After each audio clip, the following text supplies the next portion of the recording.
Welcome back to The Technology Pill, a podcast that looks at how technology is reshaping our lives every day and exploring the different ways that governments and companies use tech to increase their power. My name is Gus Hossain, and I'm the Executive Director at Privacy International, and I'm here with my colleague Caitlin Bishop as ever. So Caitlin had the idea for this podcast for us to speak to Dr. Courtney Thompson about the issues that she looks at, which is phrenology and physiogamy. And so, Caitlin, I thought first, before we introduce Dr. Thompson, what was it that made you interested about this? So we've done a couple of podcasts looking at kind of things like facial recognition, and a big part of the work and the things that I'm doing at the moment look at facial recognition. And one of the things that keeps coming up in the field of facial recognition are these weird research projects. So you get occasionally like random news stories about a research project that thinks that it can detect who's gay or who's not gay on the basis of their face, which has always seemed profoundly dangerous and like a dubious thing to decide to set out to do. There's such an interesting line to be drawn from earlier forms of kind of science and histories of science and the relationship between science and the police that I kind of wanted to learn more. So I went looking for someone to talk to, and Dr. Courtney Thompson, her book, which is called An Organ of Murder, which is a fantastic title, and it's got a really cool cover. But no, she'd just written a book on phrenology, and I got chatting with her, and she sent over an article about the history of photo fit, which has a really fascinating history. And I thought that she would be a really interesting person to talk to, and it would be a really interesting topic to cover, because it feels like, because technology is new, like a lot of the technology we talk about is new, it's shiny, some of it's been viscerally described to me as bleeding edge, which is a phrase I've never quite kind of gotten on board with. But we talk about these bleeding edge technologies. I think kind of a lot of the ways that we relate to technology and the ways that we interact with technology are old. They're not new parts of ourselves, I guess. I can't wait. Cool. Let's bring her in. Awesome.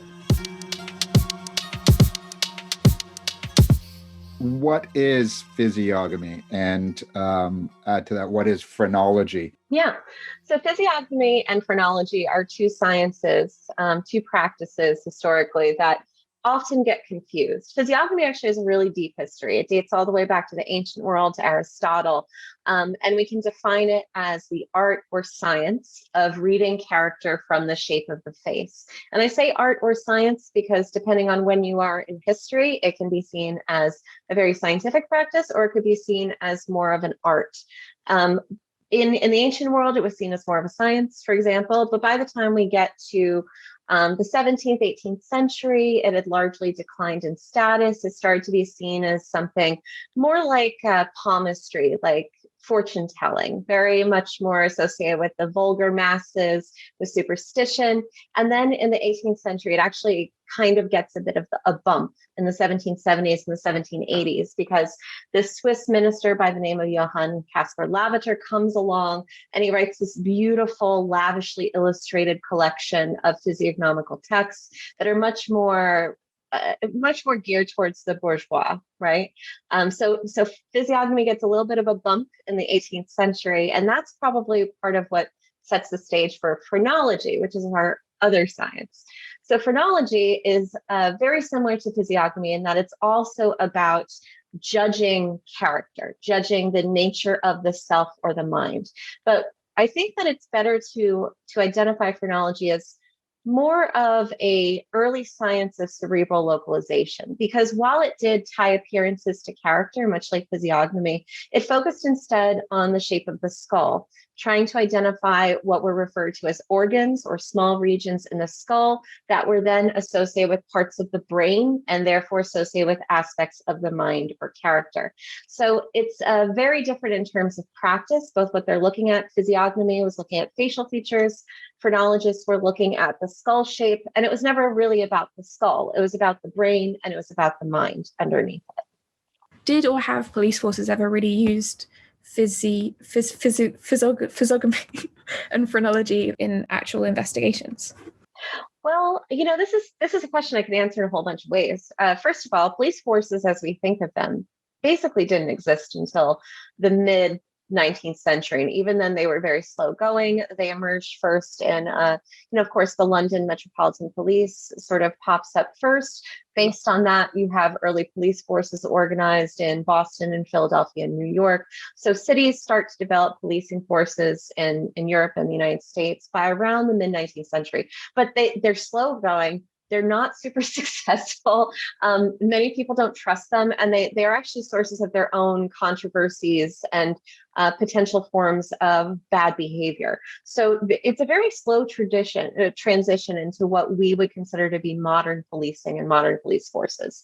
Now, what's really interesting for my purposes, and in my book I explore this in some detail, is the way that phrenology in particular was used by other aspects of crime and punishment, right? So phrenology was able in the 19th century, and especially in the United States, to gain a real foothold, for example, in the courtroom and in the prison. So leaving aside the police aspect of the mechanisms of crime and punishment, phrenologists served as expert witnesses on the stand. Phrenological knowledge was used by judges, by lawyers.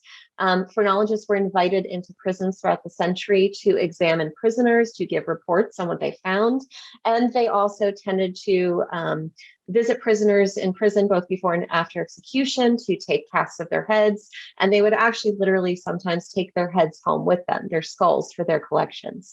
So phrenology actually, in the United States at least, had a pretty strong relationship with the carceral state, with the prison in particular, to a certain extent with the court. And I would argue that this influence was felt in a longer way than we might expect. Now, as for policing itself, because again, the police system developed a little bit later and more slowly, we do have, for example, the end of the century. I'm not sure if you're familiar with the system of Bertillonnage or the Bertillon system developed by Alphonse Bertillon in the latter part of the 19th century in France. So Alphonse Bertillon was a police officer in Paris who developed a scientific approach to managing criminals and especially recidivists. So basically, he wanted to develop an identification system. And what's interesting about Bertillon is both of his father and his brother were both scientists. They were both statisticians. So he grew up in a house where he was surrounded by science. His father was also an anthropologist. His brother also trained as a physician. So he was surrounded by science. And in particular, he was surrounded by anthropology and the tools of anthropology, which include the calipers, which is a tool used for measuring the head. This is also a key tool in phrenology. And in fact, it was a tool in phrenology before it was a tool in anthropology. There's some apocryphal stories about George Poom, who was a Scottish phrenologist, teaching Samuel George Morton, who was an American anthropologist, how to use the calipers. I don't know if that's true, but basically it was a tool used in both of these practices. So what Bertillon does, he's basically like a paper pusher in the police system in Paris, and he wants to find a better way to identify criminals, especially criminals who are recidivists, who've committed crimes more than once, who are moving from place to place. And while he did work on standardizing the mugshot, and he did later work on things like fingerprinting and handwriting analysis, he developed a system referred to as anthropometry, which is measuring different parts of the head and the body, and then recording all of these measurements on a card, which would then be their identity card. That would sort of be filed. Now, the Bertillon system took off in Paris, and it actually becomes very popular. By the 1890s, it had spread throughout Europe, it had spread through the United States. It had also been adopted in colonial spaces, in colonial India, for example, unsurprisingly. And what's fascinating about this is we would think the mugshot would be more useful, because that was also in circulation at this time. But it was declared to be, and the New York Times, for example, referred to it as better than photographs. People thought that these measurements were actually more useful than photographs for identifying criminals and identifying recidivists. Now, what's interesting for me is the way Bertillon did these measurements, because what he used, again, were the calipers, and the most important measurements were those of the face and head, and in particular, a span from here to here, which is, I'm sorry, I'm gesturing on my face, but if you put your fingers right above your ear on each side of your head, this span is the width of your head, which in practice, Bertillon wrote, and I quote, "In practice, the length and the width of the head are quite sufficient to identify a criminal.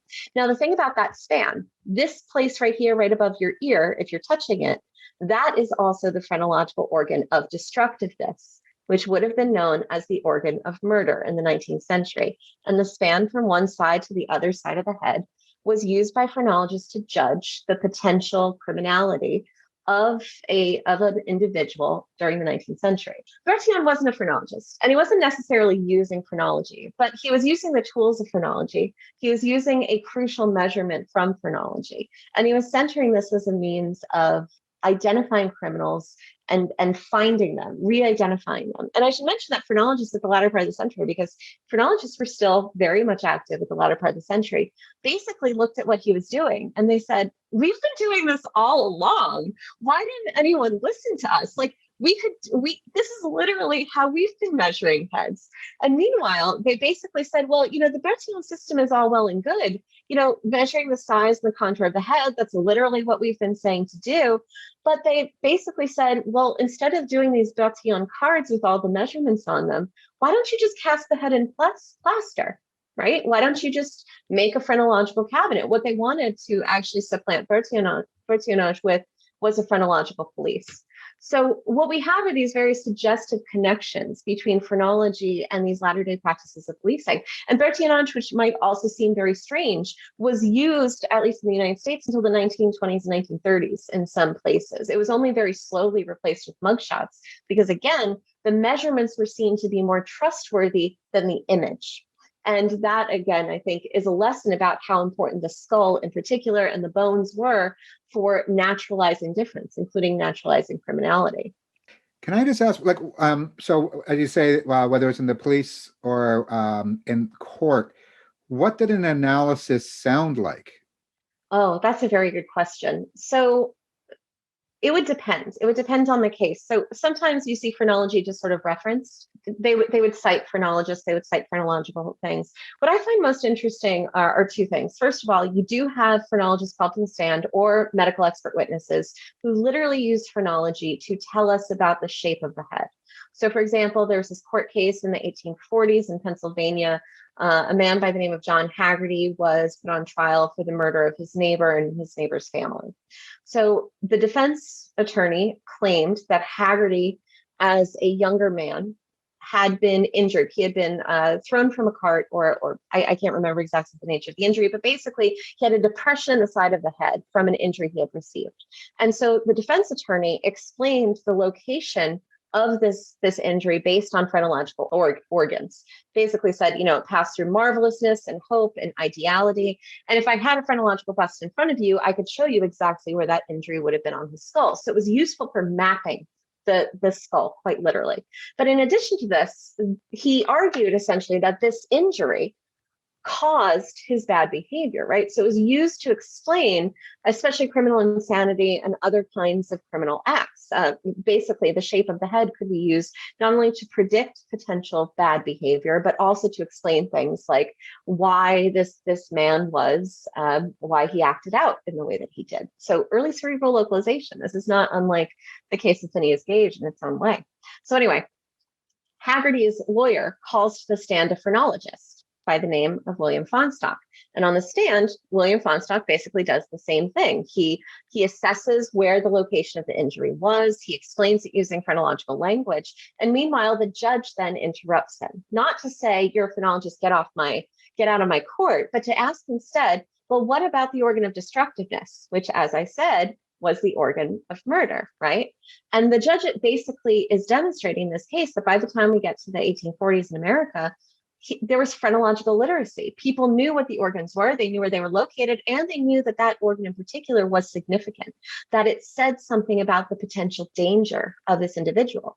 Now, unfortunately for Haggerty, Fonstock basically says, no, the injury doesn't come near that organ. And Haggerty does later end up being found guilty and executed. And I have to wonder, if that injury had come near his organ of murder, his organ of destructiveness, would he perhaps have been found innocent? I don't know. I mean, that's a counterfactual, so we can't say what might have been. But it is very fascinating to me that everyone in that courtroom understood the language, right? And they understood the meaning enough to even ask about organs that nobody had mentioned. And I should say that when the prosecuting attorney basically, he didn't question the phrenologist's credentials. He didn't try to throw phrenology out of the court. He went along with it. It was seen as valid, useful scientific knowledge. Now, those kind of explicit uses of phrenology are a lot rarer, probably for good reason than we might expect. But on the other hand, phrenological language finds its way into court throughout the 19th century, in particular through this phrase, propensity to destroy or propensity to murder. So when the organ of destructiveness was described in phrenological texts, the language that's given to it is propensity, basically saying that certain aspects of the brain, of the mind, lead one to behave in certain ways. So an organ produces a propensity to do X. And propensity in particular was used for the bad behavior organs, for theft, for murder, for fighting, these sorts of things. So over time, this language of propensity gets distanced from phrenology, but the phrenological assumptions that are wrapped up in it about this determinism, this notion of, again, the naturalizing of qualities of character continues on. And so this language of propensity continues to be used in medical legal texts, especially around issues like criminal insanity throughout the 19th century, and I would argue still into the present. I can think of examples of news articles or crime dramas I've watched in the recent years where they mentioned somebody had a propensity to murder, a propensity to rape, or a propensity to, to steal. And that, again, is naturalizing this sense of criminality as this inherent immutable characteristic, which might be very distanced at this point from its phrenological origins, but the assumption is still there, right? It's still wrapped up in that language. Fascinating. See, the thing is, once you start noticing it, you see it everywhere. And I haven't even told you about good and bad heads visually. So the language and the images of phrenology are very much with us, and they have real consequences, I would argue, right? Because once you start to say that some people are inherently in such a way, or that people that look a particular way are dangerous, once these images and this language sort of make its way into culture, it's very, very hard to lose them. It's very, very hard to get rid of them. Think, for example, of, I always tell my students to consider cartoons. In cartoons, what do bad guys look like, right? And where do these assumptions about what bad guys look like come from? And of course, they're racialized in particular ways as well. But they're also based in these phrenological assumptions about good and bad heads looking particular ways. I used to work for a charity that helps people in the UK born with cleft and people with visual difference. And the thing you see over and over and over and over and over and over and over again is, there's a villain in a movie. Does the villain in a movie have a burn, a scar, like some kind of visual difference, facial irregularity? And it's everywhere, and it's exhausting. It's strange, the connection that has been drawn historically and is repeatedly drawn in movies between beauty and good and, visual difference and bad. Absolutely. And of course, certain aspects, a hooked nose, for example, tends to code for all sorts of negative behaviors, but especially people who are greedy, people who are suspicious and you can't trust, untrustworthy. And of course, the hooked nose in physiognomy, historically in physiognomy, was something that's very much associated with people of Jewish descent. So we see how these assumptions are pretty powerful and pretty relevant. And when things like physiognomy and certainly phrenology take on these assumptions, what they do once again is they provide further validation for often quite racist or classist or sexist or ableist assumptions about ability, about potential, about character, further naturalizing them, making them seem objective, and in a crucial way, working their way into the way that we see and interact with people in daily life. That language, that story you just told about the basically the development of language of propensity, which is a term that you consider scientific and you consider legalistic, and you've, as you rightly say, I have seen it in movies. I've seen it in shows, and bright people use that all the time. you've drawn the arc of how a scientific method led to that as a determinant factor in society. And I also know as a human being, I do this all the time in a very social kind of way. And just to use a banal example, when I'm driving late at night, I cast meaning to the shape of the headlights in my rear view mirror as to whether or not it's a good car or a bad car. It's just our brain is so easily thinks that way. But what you're writing about and what you're studying is almost like how that very human and sometimes very ugly human reasoning has been turned into science, which is then in turn turned into legalistic decision making.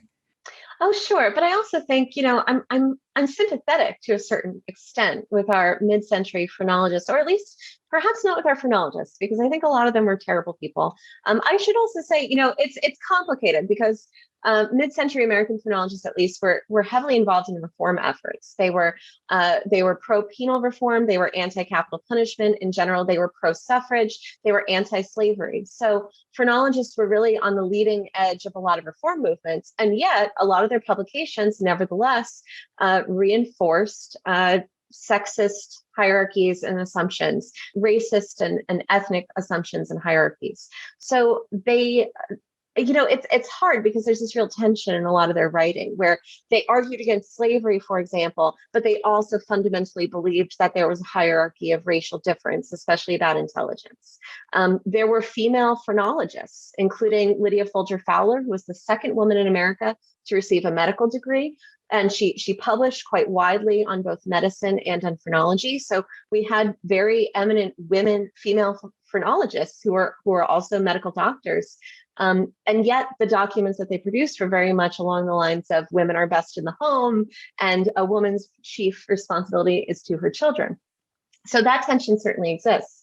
But I do find, what I'm always curious about when people often ask me is, well, then why did normal people get so interested in phrenology? Because that's the key, right? If this had only been relevant to elite scientists, then by the time they had discarded phrenology in about the late 1830s, early 1840s, the story would have ended, but it didn't end, right? The science, many of the elite scientists and early adopters moved on, but the public actually only got more excited about phrenology. So what led average people into the phrenologist's office? What led them to pay often quite a lot of money for phrenological reading? And I think it comes to a matrix of amusement. Sure, it was a fun pastime, but also intense anxiety in the middle of the 19th century. You have in the United States and in various parts of Europe, a society that is rapidly industrializing, that is urbanizing.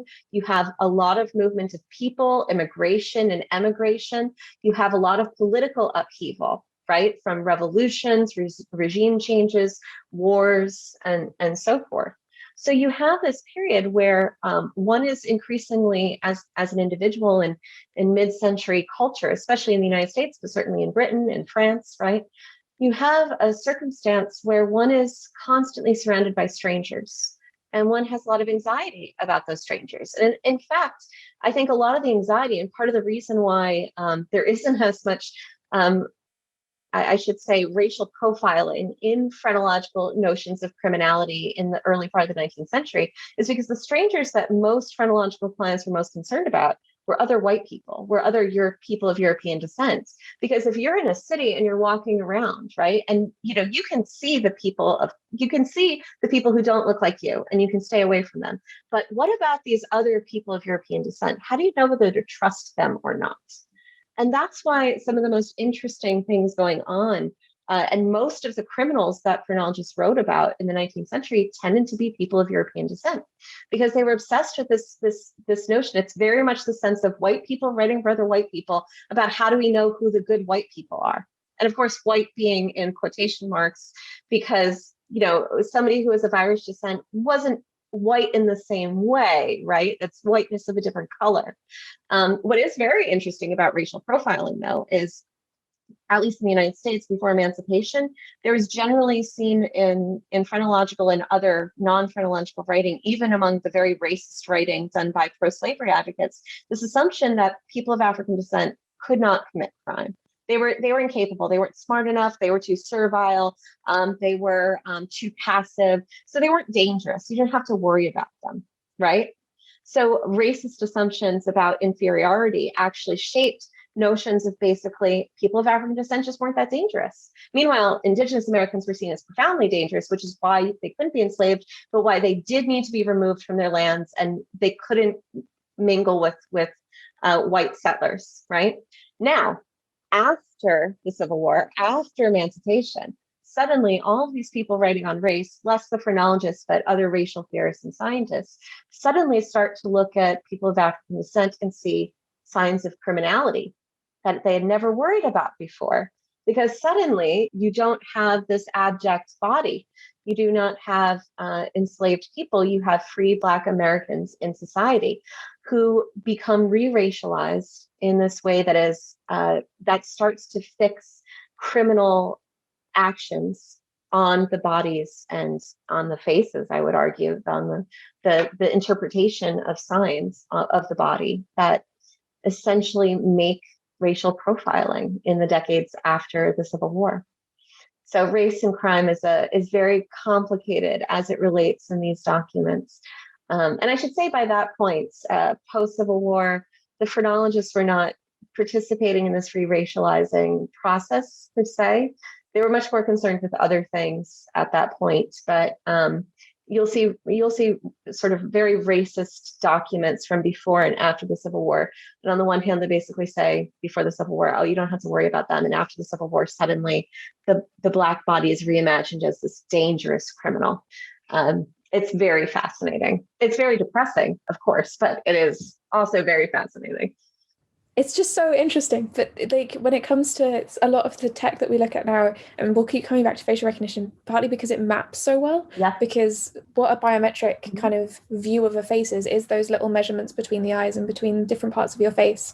But what's so fascinating about it, and this is slightly incoherent, for which I apologize, but when facial recognition looks at like a Black person's face, it's not very good at making those measurements. It's not because of the way that it's been trained, because of all sorts of things. And that kind of inadequacy and that poor understanding of what like a Black face looks like leads to worse outcomes for those people, because they're recognized as criminal more frequently by the machine. And in one sense, that's a fundamental problem with the machine. It's a bad machine. It doesn't do what it's supposed to do. In another sense, like, it's drawing these connections. This person looks like this person. The main thing tying them together is they're both Black. You were saying about people liking the measurements more than they like the images. It's the same thing sometimes with facial recognition. It's like if you looked at two images, you might say those two people don't look alike. But if you take the biometric measurement, even though it's bad, and then you say, oh, well, maybe they are because the computer says so. And it's just... Well, I mean, part of it has to do with, we could talk about Jacques Perry and PhotoFit, but, part of the thing about that is the original system was built on white faces. When you start from an assumption that of whiteness, right, and you use that to calibrate your machine, and we're seeing this in the problem with pulse oximeters right now. We're seeing this in a lot of different aspects of medical technologies, then that means that the assumptions that you build into the machine produce the results, right? So much like science is not neutral or objective, machines aren't either. AI isn't either. They are always manifestations of the programmer's assumptions, which is something that you try telling somebody who works at an AI company, and they do not like it when you say these sorts of things. But I think that imagery is really important. So this is an image from my book. Do you see this? Yeah. So here's, and I'm sorry, it's reversed, but this is an image of large and small destructiveness, right? Wide heads bad, narrow heads good, right? And you probably can't tell, or you might be able to tell, but that wide head there is also a particular person, a real person from history, an Indigenous man by the name of Black Hawk. So even our assumptions about wide heads, right, are actually based on, and in that particular instance, Black Hawk wasn't seen as a criminal in the same way that many people of African descent were not seen as criminals, again, because of these assumptions about capability and capacity. But at the same time, if you're coding badness onto wide heads, and particular ethnic groups do have wider heads, whereas you're building your notion of good heads on white, narrow sort of heads and faces, then you're going to run into a problem. And that wide head versus narrow head image that I just showed you, you see this all the time in AI these days. You see this all the time in sort of, and not just with regard to criminal examinations of criminals, but also in I saw a recent, I wrote a short piece about this recently about good and bad heads in the present. And that wide head bad, narrow head good idea is still manifesting in algorithms to determine trustworthiness in terms of facial height to width ratio studies of aggression and competitiveness, as well as, you know, whether you should hire somebody. So these kinds of assumptions about what kinds of heads are good and what kinds are bad are still either being rediscovered within, and you can't see this on the podcast, but I used air quotes, rediscovered in air quotes. I use air quotes a lot when I talk, I'm sorry. They're either being rediscovered in the present as reality, or they're being replicated because of our social and cultural assumptions are making their way into the way that these AI studies and facial recognition programs are being written and developed. It's a chicken or egg kind of thing here, right? But I do think that whether it's phrenology or not, this is signaling some very deep-seated assumptions about goodness and badness that are equally based, if not on the 19th century science, then probably on some pretty deeply held racist assumptions about what good people look like. And of course, that also presupposes who's looking at people and who's doing the judging. It sort of does assume, right, that the person looking and judging is probably white. I remember after 9/11, we were fighting against the digitization of passports and the inclusion of facial recognition. And that was when they started requiring that you can no longer smile in your photographs for your passports because the computer said you couldn't because they couldn't recognize it. And it's interesting, something like a smile that as a minority, as a visible minority, when I go into a place where I know there's discomfort about my appearance, I use my smile to try to disarm, to not be that visible threat anymore. And taking that out of my passport photo, and now I look like a criminal in my passport photo, and the computer will probably say I look like a criminal as a result too.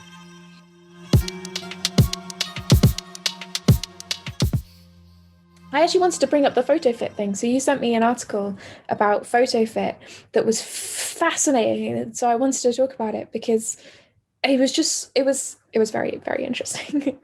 Yeah, no, this is one of my little pet projects that I discovered a few years ago in an archive, a board game from the 1930s in Britain called Physiogs. And it's a physiognomical board game. And I just thought this was the neatest thing. But of course, I'm writing a book on 19th century America. What do I have to do with this 1930s board game? Like, I don't have time to work on this. But I couldn't stop thinking about it because it's such a weird thing, right? Who would make a physiognomical board game? And then who would play it, right? And in fact, I actually had the chance, and I write about this in the article, to play the board game. And it is hard to play as it happens, because it requires you to make certain kinds of physiognomical judgments that are not necessarily as familiar to us in the present, right? A lot of the values of appearance have changed. You know, beauty norms, cultural norms, and expectations have changed, as well as the language, the way they describe different facial features. It might just be British English instead of American English, but I also think that there is something to the time dilation here of this was produced about a century ago. But the question, who created this, is where it gets really interesting. So as I examined this weird board game, I discovered it was produced by a man by the name of Jacques Henry, who was a French-Canadian enthusiast of character. So he wrote a few books. One of them was called Character from the Face. One of them was called The Face of Man. And basically, these were physiognomical books published in the 1930s was the first one, and the 1950s was the second one. So at the same time that he was writing his first book, he also produced this board game, basically as a tie-in, which is sort of brilliant. I mean, I should have come up with a board game to go along with my book. That would be wonderful. But the idea of the board game was essentially to reinforce the lessons of the book about how to judge faces, how to judge, again, strangers, how to judge others around you. So even though this is, we're in the early part of the 20th century, we still have this interest in physiognomy, at least enough so that he kept publishing up through the 1950s. Now, around this time, and I'm going to say more about the board game in a second, but around this time, by the time we get to I'm trying to find the exact date here because I want to be accurate in my discussion of this weird board game. By the time we get to the 1960s, Jacques Penry starts to work with the British Home Office, the Police Research and Development Branch. So he was actually basically asked for, and part of this is because he'd become a talking head. He becomes sort of this pop scientific figure, started appearing on British television through the 50s and 60s. So he appeared on the BBC at least twice that I can tell, talking about his method of creating composite faces, which is actually exactly what you do in the game. You use different facial features, eyes, noses, and mouths, and you put them in a frame of a face to build a face that then has to correspond to a particular character type. So there's this sort of cut and paste sort of effect as you fill in the eyes, you fill in the nose, you fill in the mouth, all to try to get to a specific character set that you've been told to create. So in the 50s and 60s, Penry is on British television. He's talking about this method for basically constructing faces, and the police get interested. So now we're back to the police.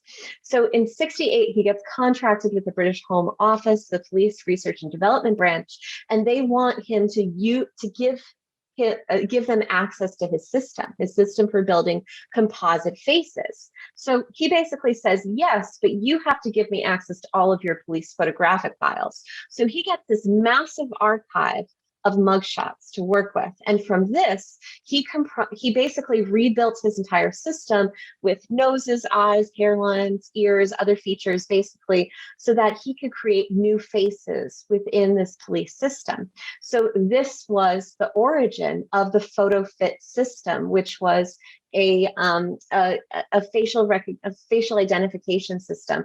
It was produced around the same time as the American Identikit system, but they were pretty comparable. What's interesting to me, of course, though, is that first of all, Penry's work is entirely based in physiognomy, right?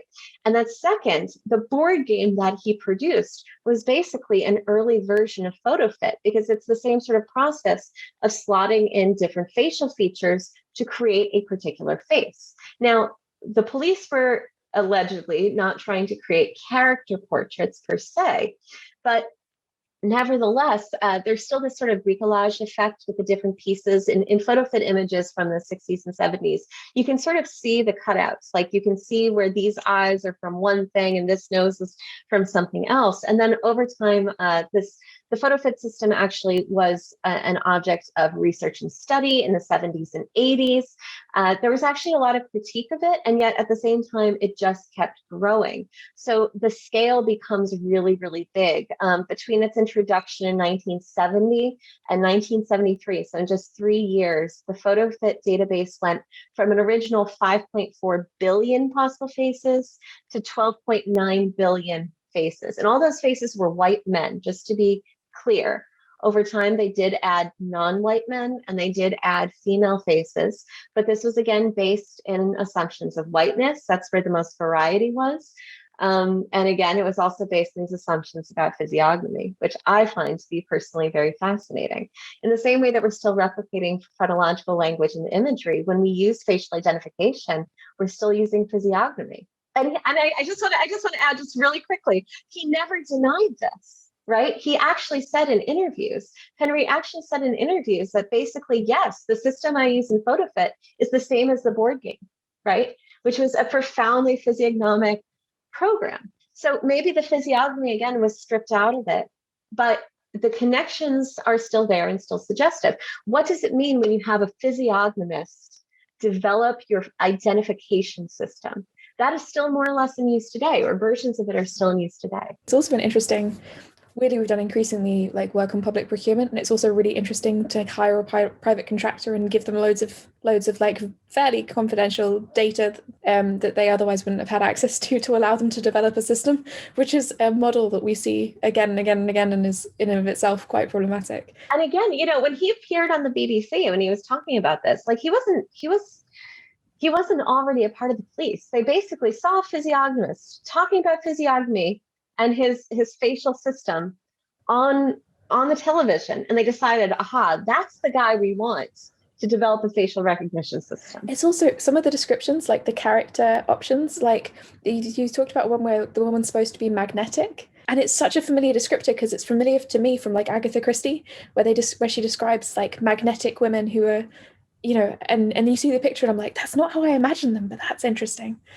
Yes, I mean, there's really interesting things. I mentioned in the article that to get back to smiling, right? The only faces you can construct within the system with smiles are women, because of course women are expected to smile in a way that men are not. The curved hook nose, of course, is associated with avarice and a lack of trustworthiness. Again, coded for, even though these were all white faces, there's still this kind of coding for Jewishness. I would suggest probably that there's some coding for Irish facial features as well in the system. So there's a lot to unpack, as with all things. The problem, of course, is that we don't always take time to unpack them. When you open up the newspaper, you watch television, they show a composite image of a potential criminal. We don't think about these origins and connections. And I would argue that we really should, because we should think about what the path that led us here, what that means for the use of that kind of image. In the same way that we should think about what the origins of language like propensity or our assumptions about wide heads being bad tells us about why we continue to use these languages, these images, these tools, and what they say about the continued place of these sciences in society. And that's actually why I hate the word pseudoscience and why I never refer to phrenology or physiognomy as pseudoscientific, because in effect, first of all, they both were considered to be sciences in various points in their history. They were practiced by real scientists with real scientific training. Phrenology was developed by two physicians and anatomists, for example. But more than that, they were taken seriously as sciences in their time, which is important. But by calling them pseudosciences, basically we say we can dismiss them. We say, oh, they're not important. They weren't serious. They were silly. These people in the past didn't know what they were doing. Well, if we say that, then it gives us sort of license to ignore the origins of these various things that are still with us. It allows us to sort of ignore the way that we have naturalized racial and sexual difference, or the way that we have naturalized criminality, for example. And that, I think, is ultimately fairly dangerous. So when you call something a pseudoscience, when you dismiss it, what does that say about your desire not to criticize or think critically about the legacies of these practices in the present day? And to use a poor term, the propensity of us to feel like it's almost like we want to forget that we constantly reach to science to justify our decision making around life or death decisions for people. And we'll grab whatever sounds like the most interesting science at the time and let it dictate. At the same time, we're not really letting it dictate, because we have our own subjective thoughts that we're bringing in under the guise of science, and that's what AI is today. This is just you are studying a fascinating area. I love it. It just shouldn't be relevant today. It shouldn't. I keep asking every time somebody does something. I get a million Twitter notifications anytime phrenology comes up in the news, and every single time I'm like, can we stop, please? I'm tired. I would like for there to be less phrenology. I never asked for relevance. I am naturally not the kind of person who seeks relevance. So it would be great if we could knock it off, please. That would be wonderful. But I do think that this also just says something about how we want to see the history of science. The history of science, one of the biggest assumptions we have to push back against among the public and among my students, for example, is everybody likes to see science as a progress narrative, right? As a story of us constantly getting better and amazing and leading up to where we are today. And that's problematic for all sorts of reasons. But ultimately, I actually would argue that the history of science is really much more a history of failure. Every science, no matter how legitimate it is in the present, is littered with failed theories, failed practices, bad ideas in its past. So sciences like phrenology are actually essentially the history of science writ large. And in fact, even the most failed sciences, something like phrenology, which we can all agree, you can't take classes in phrenology, and you can't get your degree in phrenology, you cannot be a practicing phrenologist in the present day. And that's great. I think that's wonderful. But phrenology, even as a classic failed science, is still absolutely with us and affecting our daily lives. So if that's the case for a science like phrenology, then what aspects of other areas of scientific study, some of them even more disturbing and more problematic, what aspects of those are still with us? Another good example I love to use all the time is eugenics, which profoundly shapes the society that we live in, the language that we use, how we talk about people and about reproduction. And eugenics is something that we often dismiss, and we say, oh, that was the Nazis, that wasn't us. Well, it was us. And in fact, the Nazis learned a lot from Americans in particular about how to put their eugenic practices into motion. And eugenic societies still existed well into the 1950s and 1960s. Not to mention that anytime, as I always tell my students, anytime you hear somebody comment on whether someone should or shouldn't be having children or more children, or how are they going to afford that kid, or should somebody like that really be having kids, what they're doing is they're replicating and participating in eugenic thinking. So these are just two examples, phrenology and eugenics, but it does make you wonder, what about all those not failed sciences, those sciences we don't dismiss as pseudoscience, those sciences that are still being taught in universities and still offering degrees? And if you think that something like physics is neutral, I can tell you it certainly is not. It has its own history and its own politics. But the more we want to see a scientific field as neutral or objective, I think the more critical and thoughtful we should be about how we use and implement its practices. And also, we should always ask ourselves, cui bono, who benefits from the articulation of the science, but also the flip side, which is who suffers. I mean, obviously, I could talk for forever because I'm a chatty person, but because you do such fascinating work. This is amazing. And depressing. Don't forget depressing. But thank you so much for having me. This is really fun. So if ever you want to talk about more depressing stuff in the future, get in touch. Absolutely. Thank you. Have a good day. That was awesome. Thanks for listening. You can find out more about PI and our work at privacyinternational.org, and we'll include some links to relevant articles and information in the description wherever you're listening. Like and subscribe to the podcast on whichever platform you use. It's also available on our website. The music is courtesy of Sepia.